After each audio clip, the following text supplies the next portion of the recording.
Dynamisme, inventivité, créativité, Partage, solidarité, écoute, entraide. compassion, amour. L'association 1001 patients, elle est née autour de ce jeu de mots parce qu'on est à la fois patient, mais on est plus de 1000 à être impatient. On a cette impatience liée à la fois à cette belle énergie, mais aussi cette colère de voir les choses changer. Il en faut beaucoup d'énergie. Et il en faut beaucoup, ouais. Je trouve que le milieu associatif permet beaucoup de choses. Voilà, et c'est une structure qui permet d'avoir beaucoup d'idées et de les partager et de faire ce qu'il faut pour les mettre en œuvre. Dans ces jardins où il se passait absolument rien, abandonnés, plus de plantation, pas accessible, en fauteuil on ne peut pas y passer, en béquille on ne peut pas facilement y marcher, on s'est installé en groupe avec des boissons, des gâteaux et de la poésie. Et là, qu'est-ce qu'on a vu? On a vu des sourires, on a vu des gens s'exprimer, on a vu des gens sortir de leur chambre, et avec des enfants, des adultes et des seniors. Et là, on s'est dit, non mais c'est bon, c'est ça qu'il faut faire. Et on a lancé l'association 1001 patients pour justement apporter de la vie à l'hôpital, apporter du lien et financer tous ces projets-là. Les premières discussions ont eu lieu autour des jardins, qui n'avaient plus l'aspect d'avant, qui avait choqué Crimo quand il est arrivé. Alors nous, on a vu plutôt leur dégradation progressive. C'était Versailles ici, on faisait des photos de mariage. 4 fois par an, on changeait les parterres de fleurs. Et puis maintenant, c'est à l'abandon. Pour nous, c'était vraiment un symbole de l'hôpital un peu à l'abandon, mais de l'hôpital qu'on peut réinventer, qu'on peut réinvestir. Ensemble, patients et soignants, et familles, et aidants, puisqu'on est toujours aidés dans ces activités-là. Voilà, on recommence. On recommence un petit peu. Voilà. Il y a plein d'études qui ont été faites dessus, surtout aux États-Unis depuis les années 80, montrant que par exemple, quand un patient avait une vue sur un jardin, eh ben, sa guérison allait beaucoup plus vite qu'un patient qui avait vue sur un mur. Et là aussi, on a intégré en fait, dans ce projet à la fois des patients et des soignants pour justement dessiner ces projets. Donc on a une équipe d'architectes paysagistes et on a aussi des kinés, des ergos, des neurologues, des traumatos qui sont là aussi pour dessiner des parcours de marche, des parcours olfactifs, des parcours d'ergothérapie, des parcours de rééducation sportive.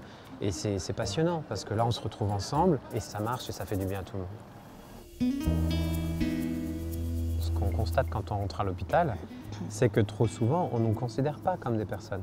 C'est-à-dire que moi, à plusieurs reprises, ça m'est arrivé de dire alors moi, c'est Monsieur Médienne, c'est pas prothèse totale d'épaule inversée. Et je ne suis pas non plus 148C, c'est-à-dire le numéro de chambre, 148, et c'est pour couloir. On ne nous demande pas qui on est, ce qu'on fait derrière notre tenue de kiné ou de rééducation ou d'handicapé.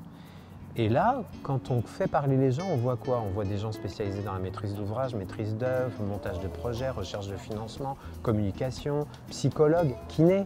Et nous, c'est le constat qu'on fait en tant que patient. On a déshumanisé l'hôpital, il n'y a plus de cafétéria. Il n'y a pas de salle d'animation avec une télé ou un baby-foot pour les adultes. Il n'y a pas de cantine. Et donc le plateau repas, il est servi dans sa chambre avec son voisin de chambre parce qu'il y a rarement des chambres individuelles.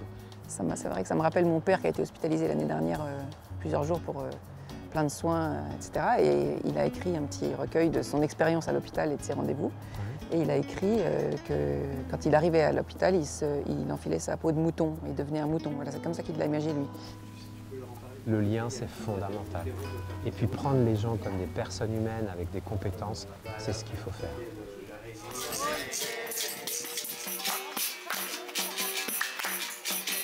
Le débat de « il n'y a pas d'argent », l'hôpital est en crise, etc. Nous, on ne veut pas y participer dans le sens où on se dit « c'est pas notre problème ». Dès lors qu'on apporte des solutions, nous, on ne veut pas rentrer dans ce débat sans fin, de nous dire « non mais vous vous rendez compte, ça coûte cher ». Bon, ok, on va le payer nous-mêmes.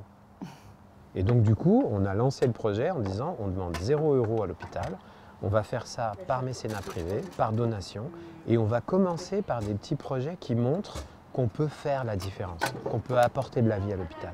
On nous dit souvent c'est pas possible, mais on dit ça à un handicapé qui au quotidien trouve le moyen de rendre les choses possibles. Il y a un obstacle, on va le contourner. Et donc pour monter des projets, bien sûr qu'en tant qu'handicapé, en tant que patient, on a des ressources absolument incroyables.